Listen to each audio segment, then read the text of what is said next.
Good morning everyone, কেমন আছেন আপনারা সবাই? আশা করি অনেক ভালো আছেন। আপনাদের স্বাগত জানাচ্ছি আবার একটি নতুন ব্লগে। আজকে সকালবেলা একদম উঠে রেডি হয়ে গেছি তাড়াতাড়ি করে একবার মন্দির যাব বলে। যদিও আজকে যাওয়ার কোনো প্ল্যান ছিল না, তাও টাইম মতো রেডি হয়ে গেছি।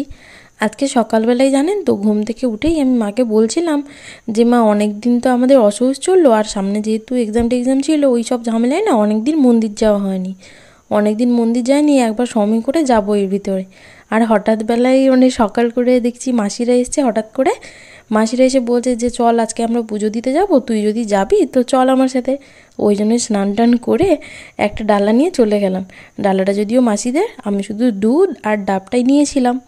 নিয়ে এসে মন্দিরের সামনে এরকম একটি ছোট্ট পুকুর রয়েছে, এখানে হাত পা ধুয়ে তারপরে মন্দিরের দিকে উঠে যাব। এই মন্দিরটি কিন্তু আমাদের গ্রামের একমাত্র শিবের মন্দির। আর এখানে বাবা পূজিত হন বাবা সুবনেশ্বর নামে।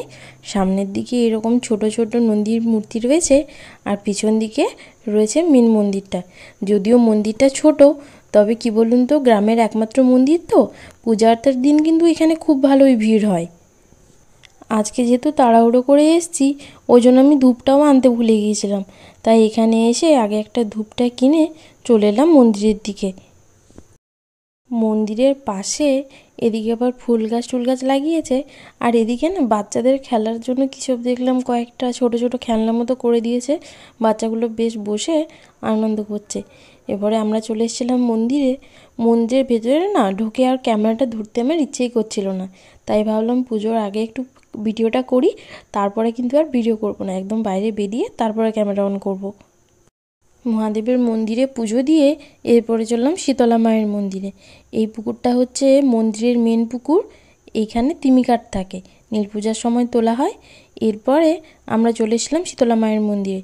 মন্দিরটা যদিও ছোট, তবে এটা কিন্তু একমাত্র মন্দির আমাদের এখানে গ্রামের, পুরো গ্রামের। এখানে আশেপাশের গ্রামেও কোথাও আছে বলে জানা নেই। কারো বাড়িতে শরীর টরীর খারাপ হলে সবাই এখানেই আসে পুজো দিতে। আর আজকে পুজোটা ছিল অ্যাকচুয়ালি আমাদের মামার বাড়ি, মানে পুরো জ্ঞাতি মিলে পুজো দিয়েছিল। এখান থেকে পুজো আর্চা দিয়ে চললাম আবার বাড়ির দিকে। ঘড়ির কাঁটায় প্রায় 12টা পেরিয়ে গেছে। কোনো প্ল্যান ছাড়াই আজকে পুজোটা দেওয়া হলো। সত্যি এটা মনে হয় আজ আমার ভাগ্যেই ছিল।